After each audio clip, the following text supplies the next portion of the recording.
Добро утро на сите. Денеска сакаме да започнеме со неколку песни на славење. Првата ќе биде Благослови го Бог или 10.000 причини за кои можеме да го славиме Господ и да го благословиме Неговото име. Благослови го Бог, душо моја, слави го Господа.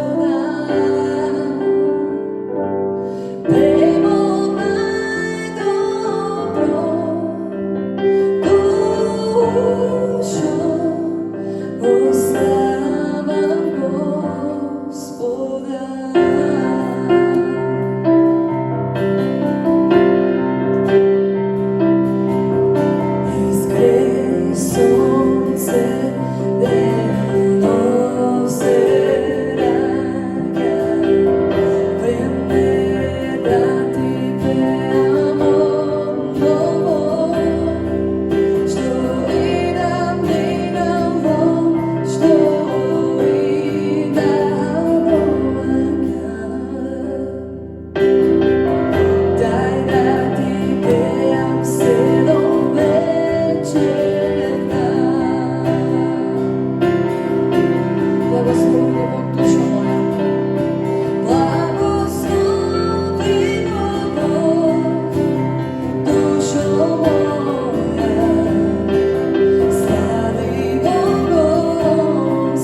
Матеј 3:33, кој е храбрувачки стих и вика: но барајте го први Царството Божјо и неговата правда, и се друго ќе ви се додаде. Амин. И ќе продолжиме да пееме токму за ова, дека ништо друго освен самиот Исус не треба да ни биде потребно и самиот Тој треба да биде доволен. И ќе пееме една најново преведена песна која се вика Ништо повеќе и зборува токму за тоа, дека се наоѓам пред Тебе, пред Твоите нозе и ништо друго не ми треба. И ништо повеќе не сакам освен самиот Ти, Исусе.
Samo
Добар ден на сите.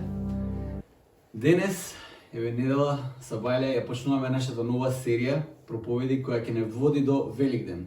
Иначе Великден е многу важен празник и Божик и Великден се двата најголеми празници во христијанската вера. И ако Божик не потсеќа на мало бебенце, на кози, топла атмосфера, Великден треба да не потсеќа на голема изненадна победа. Победа која никој не очекуваше. Христос, во кого ние веруваме, воскресна. Тоа е причината за радосната вест која проповедаме, за верата, за постоењето на црквата, за мисијата на црквата, за сите догми, за се што правиме, коренот на сите нешта го бараме во воскресението. Тоа е доказот за нашата вера.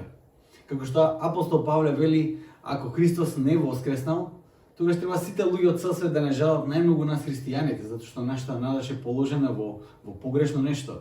Или како што еден теолог Јарослав Пеликан кажува вака: ако Христос воскреснал, ништо друго не е важно. И ако Христос не воскреснал, ништо друго не е важно. Надежта во воскресението е темелот на нашата вера, на нашата надеж и за нашата љубов. Инаку може би ќе дојде недела во која нема да го спомнеме вирусот со кој се соочува светот, но мислам дека се уште не е време да ја избегнеме таа тема, бидејќи толку многу има променето животот во кој живееме. Едноставно влијае на нашиот секојдневен начин на кој не може ни да замислиме. Синоќа додека зборев со Фани, разговаравме дека заради состојбата треба да се научиме да живееме сега во едно такво време, на еден поинаков начин. Секој систем кој функционираше предходно веќе не функционира, као до минатите 3 недели што беше системот, не функционира веќе. Мора да се навикнеме и се прилагодиме, бидејќи имам чувство дека таа состојба ќе остане малце. Ќе остане некое време и би требало да научиме да живееме сега на еден нов начин. Тоа што мене ми го привлече вниманието е тоа што вирусот ни покажа колку безвредни се работите, некои работи на кои ние честопати им приближуваме многу голема вредност. Една од работите е парите. Едноставно кажано ги изнемува преку ноги.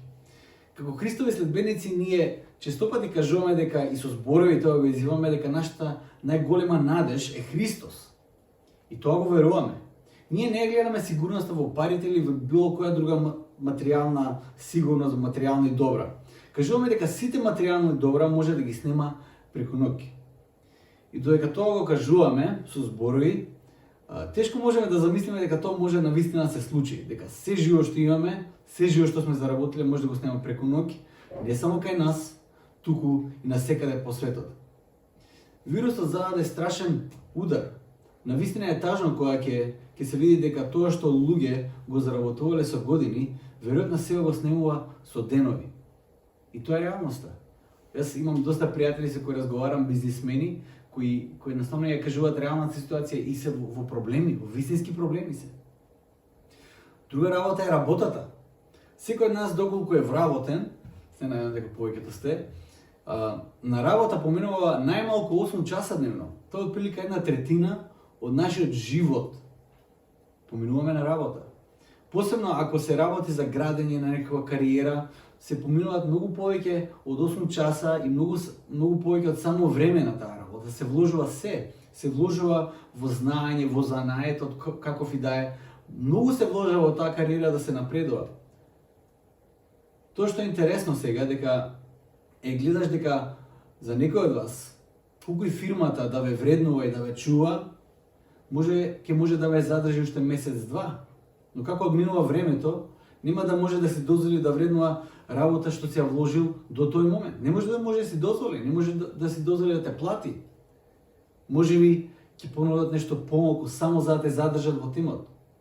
Но може би ќе ти се извинат и кажат: извини, таква е ситуацијата, едноставно нема веќе работа. Страшната работа е дека дури и нема што да се направи по тоа прашање. Што ќе направиш? Секој ден нешто што мене ми е као хайлайт, што го гледам, пратиме бројки, се постираат разни бројки, ни сите вести, секакви работи. Можеби имам премногу време во моментот за размислување, но фасциниран сум од начинот на кој човечките битија комуницираат и се разбираат, и тоа преку бројки. Например, едноставни бројки постирани на некој екран можат да потикнат емоции на возбуда, или тага, или страв. Можеби и не е до бројките, можеби е до мене, имам премногу време сега за размислување.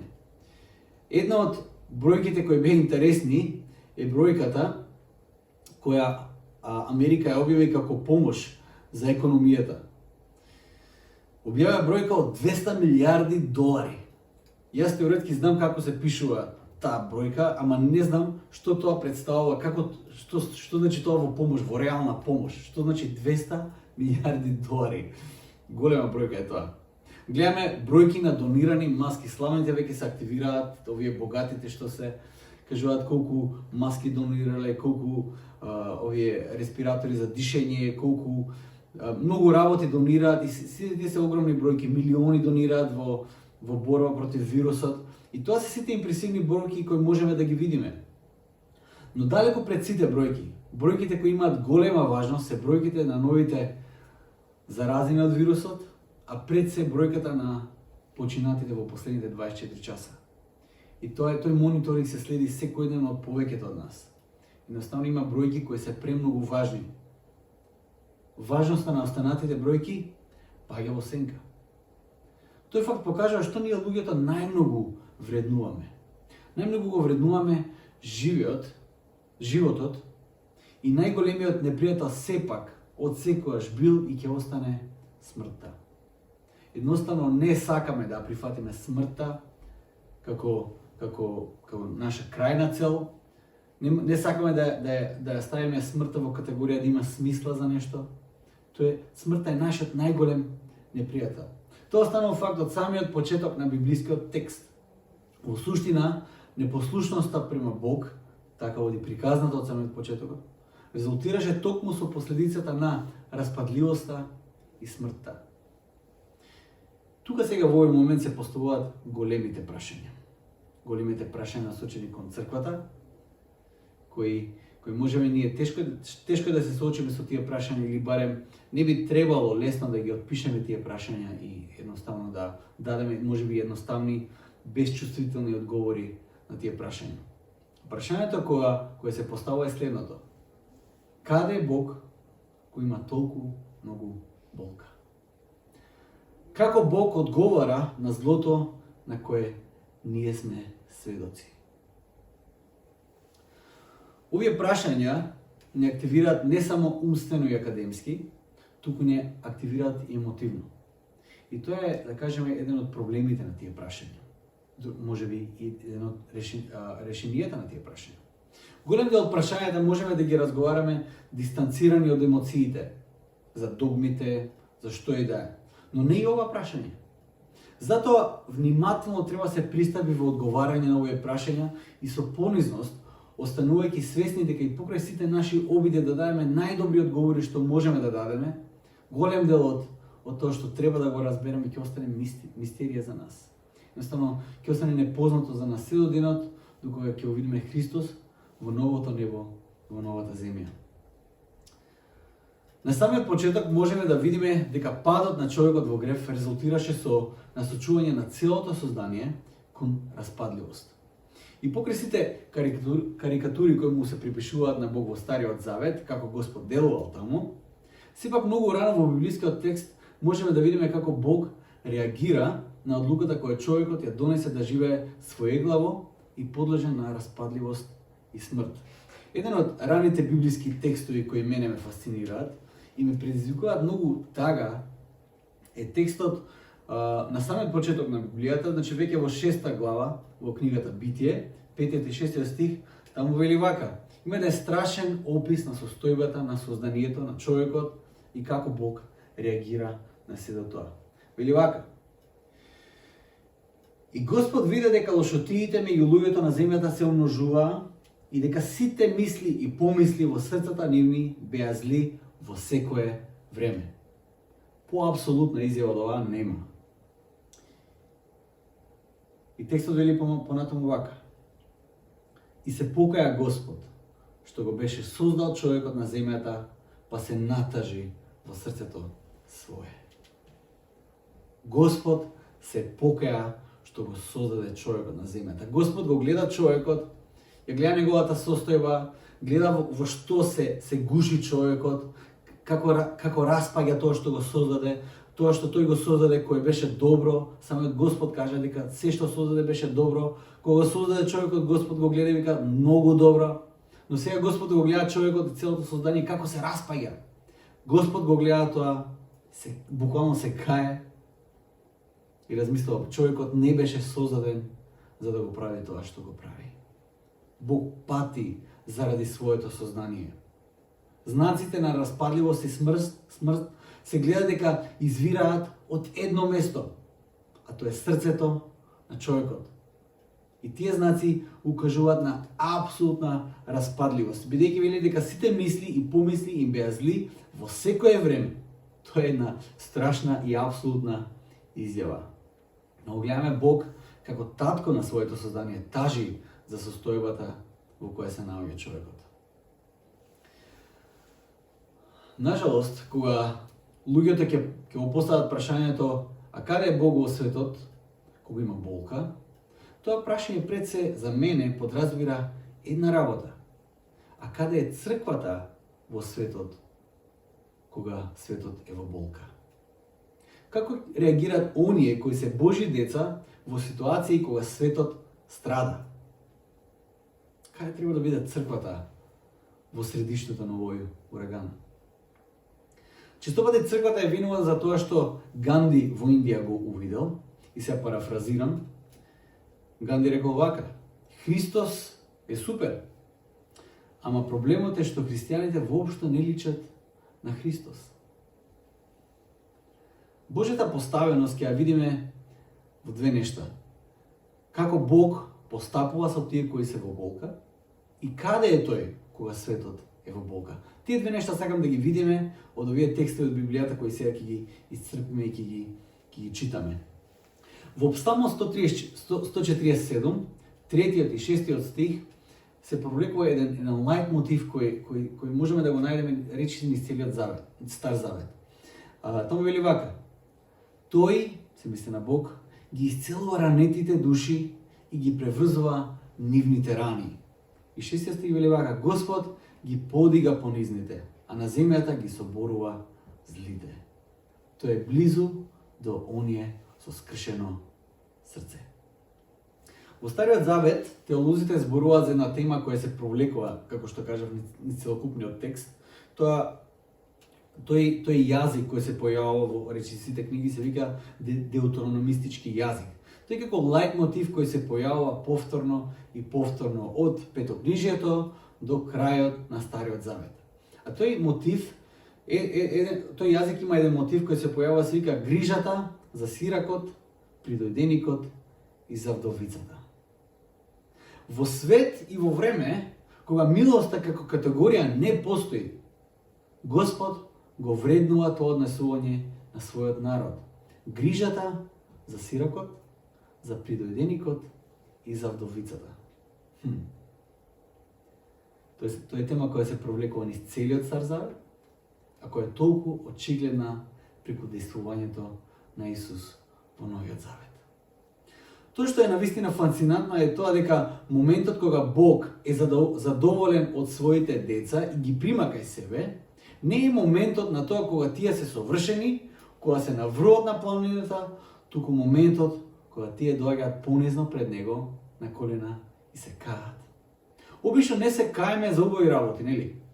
Тогаш кога се каеме стануваме доволно добри за Бог, верувале или не. Тогаш кога сме во најголемата болка во животот, во најголемиот хаос во животот, дури и во болка која најчесто и самите сме си ја предизвикале, тогаш Бог не повикува да дојдеме кај Него. Тогаш, во таа болка, во тој хаос, во тоа безредие, Господ те повикува да дојдеш со покајничко срце, бидејќи само тогаш си доволно добар за Него. Давид тоа добро го знае. Во моментите кога злото се манифестира во неговиот дом и во неговото царство, и сето тоа заради неговите постапки, тој го пишува тој прекрасен псалм, Псалмот 51, ве охрабрувам, читајте го.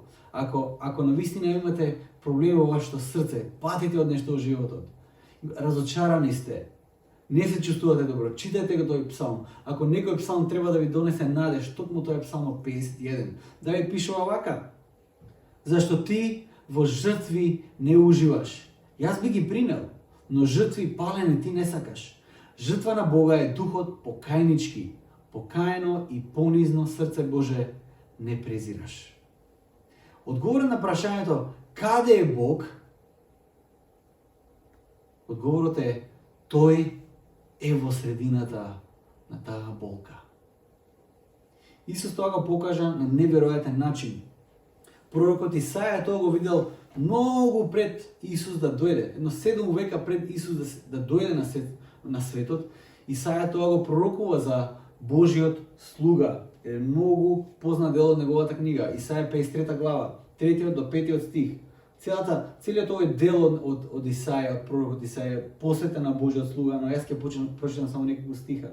Вели вака: тој беше презрен и отфрлен меѓу луѓето, човек на болки и свикнат на страдање, и ние го одвраќавме од него лицето свое. Тој беше презиран и ние за ништо не го сметавме. Но тој ги зеде врз себе нашите болки и ги понесе нашите слабости, а ние мислевме дека тој беше поразуван, казнуван и понизуван од Бога. А тој беше изнаранет за нашите гревови и мачен заради нашите беззаконија. Казната за нашиот мир падна врз него, а преку неговите рани ние се излекувавме. Колку прекрасен е тој дел. Преку неговите рани ние се излекувавме. Божиот слуга, Божиот син. Текстот кажува дека тој е свикнат на болка и страдање. Не му е непозната болката. Кога светот е во болка, Бог искуствено знае што значи тоа. Искуствено, тој го поминал тоа. Ја поминал таа болка, тоа патешествие, почувствувал како е да се пати, почувствувал што значи да боли. А зашто Христос помина низ болката? Зарем немаше друг начин? Тоа прашање честопати го слушам. Зарем немаше друг начин да се спаси светот? Во Матеј 19 глава има една приказна за еден богат младич кој доаѓа кај Исус и кажува дека ги извршува сите заповеди, ама пак чувствува дека нешто му фали. Тој ги извршува 10 заповеди, му фали 11. Доаѓа кај Исус и ја бара таа 11 заповед. Сега тој си оди од Исус крајно разочаран бидејќи не го добива од Исус тоа што го очекува. Но во разговорот кој следи помеѓу Исус и учениците после таа случка, Исус најавува нешто интересно.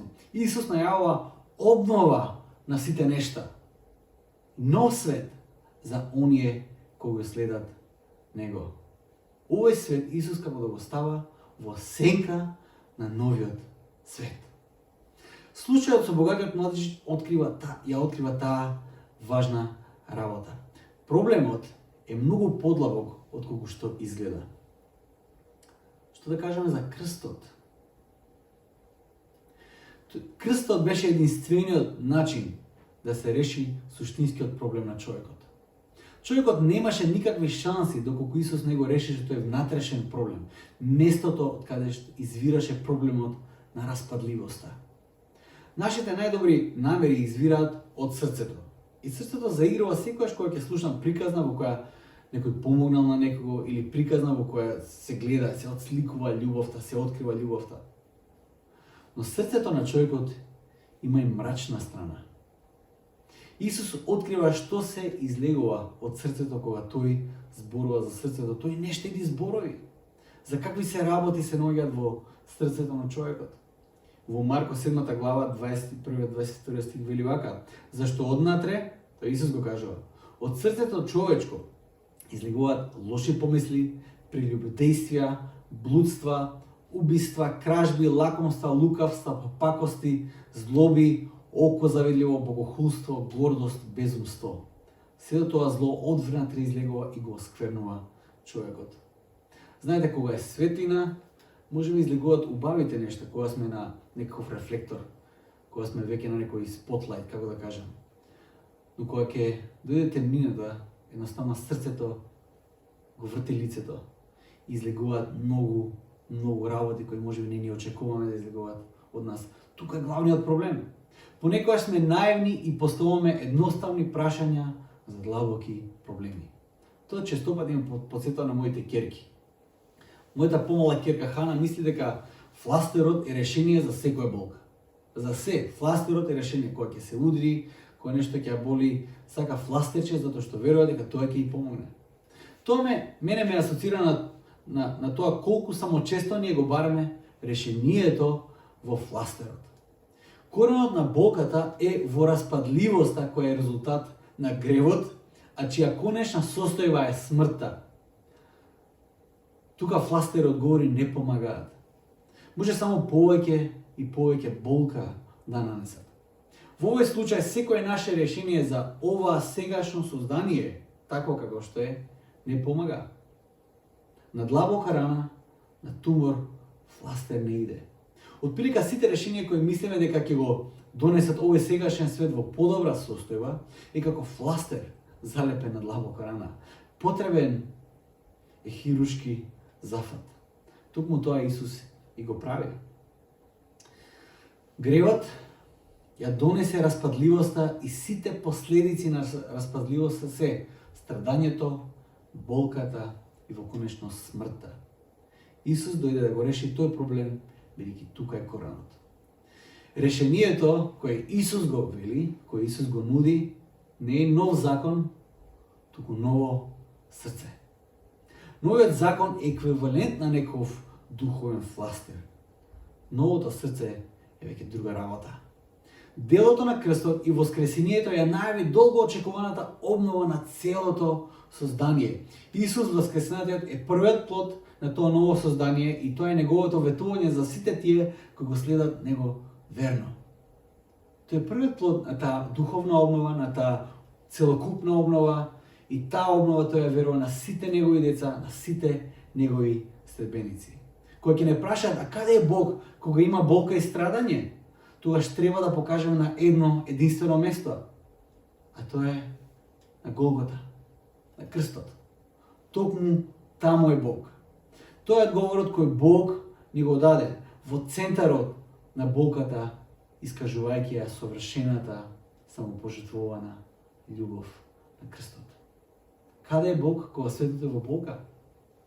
Тој таму виси и ја искусува најголемата болка која некојаш била искусена од човечко битие. А што правиме ние сега и денес? Како црквата се поставува тогаш овде и сега? Како обзервацијата на Ганди треба нас сите да не освести? Црквата. Ајде да бидам подиректен. Јас и ти имаме мисија, јас и ти имаме мандат. Доколку си следбеник Христов, јавно си ја исповедал својата вера и се крстил, ти имаш мисија и мандат. Јас имам мисија и мандат. Еден теолог, Н.Т. Врајт, пишува вака: начинот на христијанската мисија и сведоштво не е со милитантна ревност или начинот на тивко повлекување. Туку ние сме во Христос преку Духот на местата каде светот е во болка, за да љубовта Божја биде донесена на тие места. Многу е важно да бидеме во молитва на местата каде светот е во болка. Тоа е дел од нашиот христијански повик. Додека одговорот за едните лежи во насилна и милитантна реформа и револуција, за други во тивко повлекување од светот и социјална изолација, отфрлање на светот, на целото создание, црквата храбро чекори во болката, во центарот на ураганот преку Христовиот дух, пристапува во молитва и носи љубов и надеж. Тоа црквата треба да го прави. Тоа јас и ти треба да го правиме. Надежта. Црквата тоа може да го направи само заради надежта во оној кој не се менува. Само заради надежта во оној кој е единствен погледнал од другата страна на смртта. Го погледнал, го донел тоа ново создание, тоа ново небо и таа нова земја во кого ние имаме надеж. Тоа што Јован преку видение го гледа во Откровение 21:5, вели вака: И седнатиот на престолот рече: ете, се ново создавам. Не уште еден закон, не уште една реформа, туку ново создание кој почнува со твоето ново срце, подарено директно од Господ Исус Христос. Новото срце во кој ќе биде испишан и Христовиот закон е срце која обнова ја почнува сега и овде. Не во овој, туку во светот што доаѓа е нашата конечна надеж. Длабоко во богата на светот, црквата плаче со светот. Но токму на тоа место, токму во моментите кога злото се чини дека доминира и победува, токму тука тагата преминува во радост. Тоа ехо на воскресението се наоѓа во секој подвиг на црквата. Таа обнова почнува сега и овде. И доказа за тоа се милионите ослободени и преобразени животи. Бројните Христови ревнители кои светот го оставиле далеку подобро место за живење позади себе. Обновата почнува сега и овде. А тоа е повика на црквата. Да бега од светот, да го обнови овој свет. Нека Господ ви даде ревност да се активираме, да се активирате како Негов народ. Нека Господ ви даде храброст и одлучност да пристапите со надеж во ова време на болка. Светот го чека одговорот на црквата. Нека Господ ве доведе во црквена заедница со која ќе служите на локалната заедница. Приклучете се. Дајте нешто од себе, одвојте време, дајте енергија, ресурси, одвојте, затоа што на тоа сме повикани. Нека се Господ се смилува врз сите нас и нека не зачува. Ќе се помолиме за крај. Татко мој небесен, можеме доаѓаме пред Тебе и Господе бараме од Твојот дух да не оснажи да ја водиме таа мисија и тој мандат кој Ти го оставаш на Твојата црква. Боже мој, да не игнорираме болката во која се наоѓа светот, туку да одиме храбро во центарот на таа болка. Боже мој, да плачеме со тие што плачат, да се радуваме со тие што се радуваат, Господи. Да ги посетиме оние кои се затворени, оние кои се изнемоштени, да можеме да помогнеме на сирокот, на придојденикот и на вдовицата. Тој лајт мотив кој се провлекува од самиот почеток до самиот крај. Тој е нашиот повик, тој е нашиот мандат, Господи. Дај ни сила да можеме оваа мисија да ја извршуваме, Господи. Да ни храброст, да чекориме храбро и да носиме Твојата радосна вест. Дека Господи Боже, нашата конечна надеж е во новото создание кое допрва доаѓа со Твоето повторно доаѓање. Сето тоа го бараме во Твоето име, Исусе Христе. Амен. За крај ќе ја пееме песната Надеж на Исус, бидејќи тој е нашата